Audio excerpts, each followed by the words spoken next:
Alrighty, hey guys. So since you guys asked for the War for Cybertron Bumblebee on that poll I put out, and I have just reviewed that, you can go check that out. And also I saw that at the time of this video, about 20% of the few votes on there wanted this one. So here we go. So in vehicle mode, we have just some nice wheel details right here. He does look nice for its age. It's from 2010. I think it's far better than the Fall Cybertron version. But we have a nice Decepticon symbol right there. Some nice, I guess, sort of like a ram bar. Some nice spikes right here that can move around if you want to move them. This does move as well. So if you want to stab some Autobots, you can. So that's a little cool feature. Back here, obviously we have the legs, but what are you gonna do? We got spinny wheels. Here's the underside. I mean, it's pretty cleaned up for what it's turning into. I don't even know what this vehicle mode is, but it does look nice. Some nice like aero details, which are accurate to the game. It does roll pretty nice. It kind of just slides on my table more than rolling, but it's pretty nice.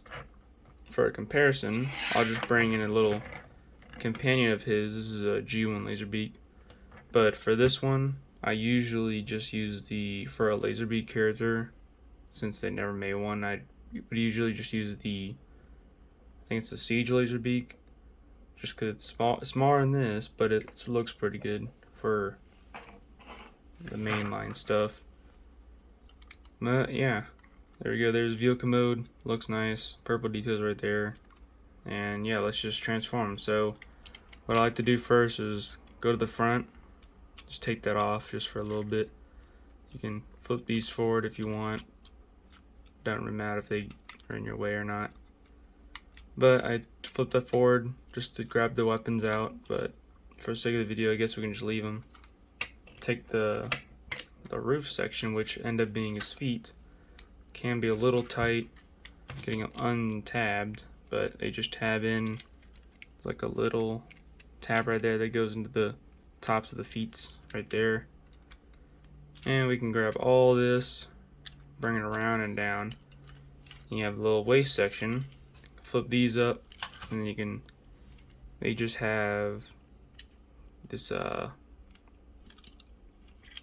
little section that tabs in somewhere right there. It just clicks. Next, we can bring the legs and split them apart. Just has a little tab and slot system right there. And then we can take the feet.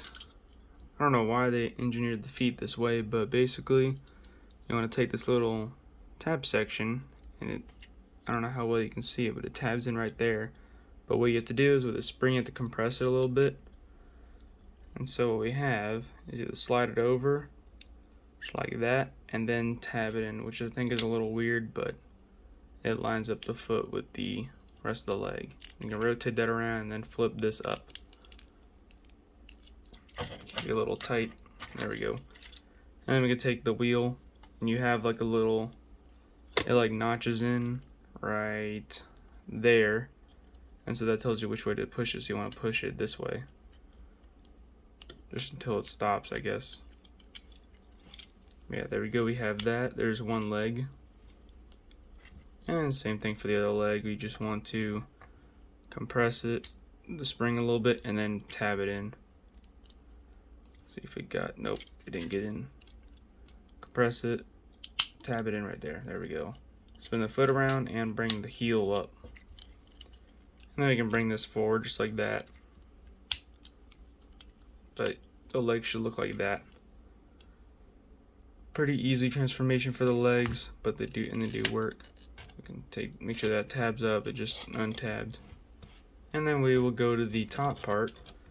We want to untab the arms just like that. They just tab in right there with that little point on both sides. Then you can bring the fists out. I like to rotate them like that, just a little bit on both sides, just like that. Take the wheels, bring them back, and then we can, I like to flip these around. I don't know if there's a certain way, but I do that. And then you want to have the hinges to look like that. So here's before, here's after. You just want to rotate them around like that, and then they just sit on the back. There's no like pegging in or anything, tabbing in. And then with the top, we can split that, bring the arms down and around, and then bring these flat to the back. Take the hands. I like to just set them out like that. And yeah, there you go. There's the Cybertron Soundwave all transformed, but he's not complete without his gun and his shoulder cannon. So we can bring these out. I do like this feature that they did this. I think that's just cool. But we'll take his shoulder cannon and you can peg it in right there. It's got some nice purple. I want to take a look at this first. Has some nice purple details. I kind of like that. Simplistic, but it looks cool. Just tab that in or peg it in right there. I like the little angle it just a little bit. Yeah, there you go. And then here's his weapon. Now, if you're having trouble getting this out, what you want to do is go to the back, push this in just a little bit, and there's like a little ring that you can catch your finger on. It may take a few tries. Once you get it, you can get it about that far. You can put your fingernail on that, grab it and pull it out. Give it to him in his hand. And there you go. He's got his gun and his shoulder cannon, and he looks really cool. Now, for articulation, the head, it's on 360 like mushroom peg or something. But we have that. Full 360 the shoulders because it's on ball joints, but it does get stuck sometimes on the wheels if they're just out in the open. But you have that. Swivels at the upper arm and then rotates about above 90 or at 90. Yeah, above 90 all the way up because of transformation. You have that. Waist. You don't have any waist, but you can, if you untransform a little bit, you can give him a little ab crunch right there. Let's pack that back in. Legs. Forward that far, back that far, out to the side, about that far. Knees, about 90, swivels at the thigh. Toes, up, down, twisting, and get a little rocker right there. So yeah, there's the articulation. Now for some comparisons, we have the Warp Cybertron Optimus Prime, which goes about, let's say, just above his head, if you count his ears. There you go, you have that. And then we have Leader Megatron from the same line. Of course, he's going to be a little taller.